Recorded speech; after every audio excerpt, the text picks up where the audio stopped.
बिस्मिल्लाहिर्रहमानिर्रहीम। आज मैं बात करूंगा टोनेल फंगस पे, जिसमें पाँव के नाखून और उसके इर्द गिर्द मौजूद स्किन इन्फेक्टेड हो जाती है। पैर के नाखूनों का फंगस एक आम इन्फेक्शन है। इसे ओनेकोमाइकोसिस के नाम से भी जाना जाता है। ये पैर के नाखून को रंगीन और मोटा करने का सबब बन सकता है। चूँकि ये मुतादी है, ये अक्सर एक पैर के नाखून से शुरू होता है और कई दूसरे नाखूनों तक फैल जाता है। तो ये फंगस है क्या? फंगस फैमिली में यीस्ट और मोल्ड शामिल हैं। फंगस की मुख्तलिफ किस्में हैं। इस स्पेसिफिक फंगस को डर्मेटोफाइट कहते हैं और इसे बढ़ने के लिए गर्म और नमी वाले माहौल की तलाश होती है। तो जूते बेहतरीन जगह है, इसके लिए साजगार माहौल मुहैया करते हैं। यहाँ ये अपनी तादाद बढ़ाती है और ये इसका सर्वाइवल मैकेनिज्म है। ऐसी जगह ये ज्यादा अरसे तक जिंदा रहते हैं। अब जो बात जानना जरूरी है वो ये है कि हमारी बॉडी में फ्रेंडली और पैथोजेनिक फंगस यानी बीमारी पैदा करने वाली फंगस दोनों हर वक्त मौजूद होती हैं। फ्रेंडली फंगस नुकसानदेह नहीं होती, ये बॉडी को नुकसान नहीं पहुंचाती और ये इन फ्रेंडली जरासीमों के ग्रुप का हिस्सा है। माइक्रोबायोम का हिस्सा है जो खुराक में मौजूद ग़िज़ाई अज्जा को सही से हजम और जिस्म में जज़ब करने में बॉडी की मदद करते हैं। और दूसरी तरफ है पैथोजेनिक फंगस। ये बीमारी पैदा करने वाली फंगस है,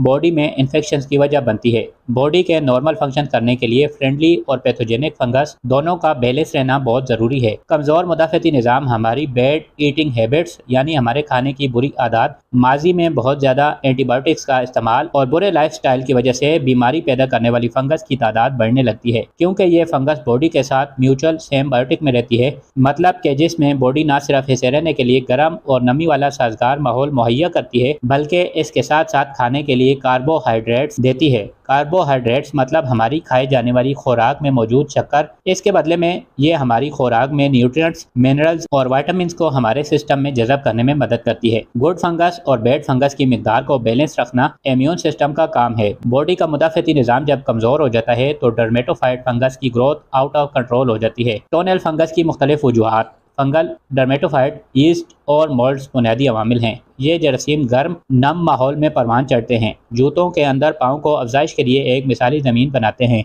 सदमा यानी पैर के नाखून को कोई भी चोट, जैसे कि आपके पैर को ठोकर लगाना या इस पर कोई भारी चीज़ गिरना, नाखून और नाखून के बेड के दरमियान फासला पैदा कर सकता है। फंगस को दाखिल होने की इजाज़त देता है और इन्फेक्शन का सबब बनता है। नाक़िस हिफ्ज़ान सेहत, अपने पैरों को साफ और खुश्क न रखना या पाँव पे आने वाला पसीना साफ न करना, हवादार मोजे और जूते न पहनना फंगल की नशोनुमा में अहम किरदार अदा कर सकता है। कमज़ोर क़ुव्वत मुदाफ़त, कमज़ोर मुदाफ़ती निज़ाम वाले लोग जैसे ज़ियाबितस या HIV एड्स पैर के नाखून के फंगस के लिए ज़्यादा हिसास होते हैं। एज, खून की गर्दिश में कमी, नाखून की नशोनुमा में कमी और ज़िंदगी भर फंगस के सामने रहने की वजह से बड़ी उम्र के बालिग अफराद पैर के नाखूनों की फंगस का ज़्यादा शिकार होते हैं। मेडिकल कंडीशंस, चंबल या एथलीट फुट जैसे हालात पैर के नाखून की फंगस पैदा होने के खतरे को बढ़ाता है। जेनेटिक्स, कुछ लोग जीनियाती तौर पर फंगल इन्फेक्शन का शिकार हो सकते हैं। टोनेल फंगल में एंटी फंगल्स जैसे लेमासिल, टर्बिनाफिन, फ्लूकानाजोल फंगल इन्फेक्शन के इलाज के लिए इस्तेमाल होते हैं और आमतौर पर इसे तेज़ी से और ज़्यादा मौसर तरीके से हल करके रिकवर कर देते हैं। एंटी फंगल में इस्तेमाल की जाने वाली ये अद्वियात 2 से 3 महीने के लिए इस्तेमाल की जाती हैं। इसका इस्तेमाल लंबे अरसे तक किया जाता है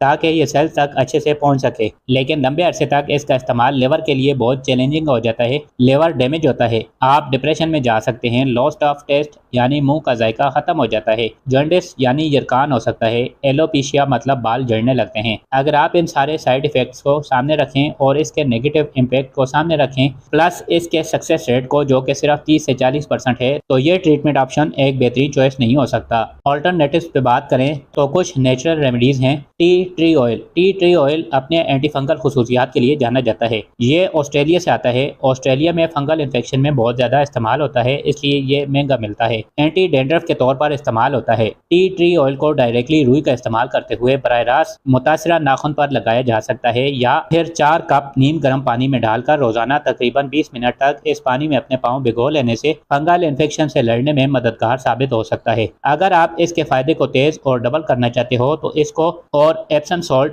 मैग्नीशियम सल्फेट दोनों को मिलाकर 4 कप गर्म पानी में मिलाकर 20 मिनट तक पाँव इसमें रख लिया करें। बहुत जबरदस्त और जल्दी काम करेगा। नारियल का तेल, नारियल के तेल में लोरिक एसिड पाया जाता है जो कि बहुत अच्छा एंटीबायोटिक है, एंटी बैक्टीरियल है, एंटी फंगल है। अपने मुतादिद सेहत के फवायद के लिए मशहूर नारियल के तेल को फंगल इन्फेक्शन के लिए कुदरती इलाज के तौर पर इस्तेमाल किया जा सकता है। तहकीक से पता चलता है कि ये जिल्द की हाइड्रेशन को बेहतर बना सकता है और मॉइस्चराइजर के तौर पर इस्तेमाल किया जा सकता है। नारियल का तेल रुई की मदद से मुतासरा नाखूनों पर लगाने से इस जगह को नम करने में मदद मिल सकती है। जल्दी और तेज नताइज के लिए टी ट्री ऑयल और नारियल के तेल को मिक्स करके लगाया जा सकता है। बेकिंग सोडा एक तेज, आसान और आसानी से दस्तयाब फंगस का इलाज है। ये जल्द के मुर्दा खुलियों को हटाने और स्केलिंग को कम करने में मदद के लिए एक नरम एक्सोलेंट के तौर पर काम कर सकता है। इसमें एंटी फंगल खुसूसियात भी हैं। बेकिंग सोडा को पानी में मिलाकर पेस्ट बनाने और इसे मुतासर नाखूनों पर लगाने से फंगस की नशोनुमा को रोकने में मदद मिल सकती है। लहसुन और नारियल का तेल। लहसुन में एलिसिन होता है जिसमें एंटी फंगल खुसूसियात होती हैं। लहसुन का पेस्ट और नारियल का तेल मिक्स करके इसे अपने नाखूनों पर लगाकर फंगस की नशोनुमा को रोककर इसे आहिस्ता आहिस्ता खत्म कर सकते हैं।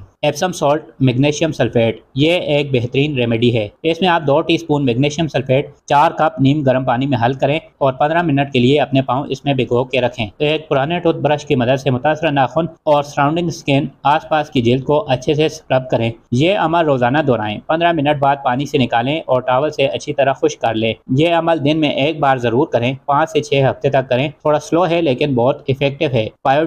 आयोडीन, जिसे आम जुबान में पायोडीन भी कहते हैं, आराम से बाजार से मिल जाती है। इसका सिर्फ एक कतरा आप हर रोज मुतासर हिस्से पर डालें। पायोडीन फंगस की ग्रोथ को इनएक्टिव कर देता है, मतलब इसके इस्तेमाल से फंगस ग्रोथ रुक जाती है। अगर आप पायोडीन को इसके कलर की वजह से पसंद नहीं करते तो बिना कलर के पायोडीन एक बेहतरीन ऑप्शन है। ये भी मार्केट से आराम से मिल जाती है। इसका कोई रंग नहीं होता, थोड़ी महंगी मिलती है, नहीं तो सिंपल पायोडीन बेस्ट ऑप्शन है, आप इस्तेमाल कर सकते हैं। टोनेल फंगस से बचने की एहतियाती तदाबीर। अपने पैरों को साफ और खुश्क रखें, खास तौर पर उंगलियों के दरमियान। नमी पैदा करने वाली जुराबें और सांस लेने के काबिल जूते पहने। अवामी मकामात जैसे लोकर रूम्स और स्विमिंग पूल्स पर नंगे पांव चलने से गुरेज करें। अपने पैरों के नाखूनों को सीधा करके रखें, इनकी लंबाई एतदाल पर हो। ऐसे जूते मुंतखब करें जो अच्छी तरह से फिट हों और आपकी उंगलियों पर प्रेशर न हो। नेल क्लिपर्स या जाती इस्तेमाल की दीगर अशिया का इश्तराक न करें, मतलब दूसरों को इस्तेमाल न करने दें। अपने जूतों में एंटी फंगस स्प्रे या पाउडर इस्तेमाल करें, खास तौर पर अगर आपको पसीना आने का खतरा हो। हेयर ड्रायर का इस्तेमाल करें। जल्द और नाखून अच्छे से खुश्क होने चाहिए और इस बात का ख्याल रखें कि दोबारा कभी आप नाखून काटें तो इसे गोलाई में काटें, स्किन के अंदर तक ना जाएं, क्योंकि इससे इन्फेक्शन बढ़ने का खतरा बढ़ जाता है। लोग ये समझते हैं कि इस तरह वो फंगस को साफ कर रहे हैं। दिन का ज्यादा वक्त सैंडल्स पहन के गुजारें। बंद जूतों का इस्तेमाल कम से कम करें ताकि पाँव में हवा लगती रहे। इन्फेक्शन या दीगर पाँव की किसी भी इलामत के लिए अपने पैरों और नाखूनों का मुआयना कराते रहें। अगर आपको कोई गैर मामूली चीज नजर आए तो फौरी तौर पर डॉक्टर से मशवरा करें। उम्मीद है आपको वीडियो पसंद आई होगी। इस वीडियो को लाइक करें, इस चैनल को सब्सक्राइब करें ताकि आगे भी ऐसी इंफॉर्मेटिव वीडियोस आप तक पहुंच सकें। इजाज़त दीजिए, अल्लाह हाफिज़।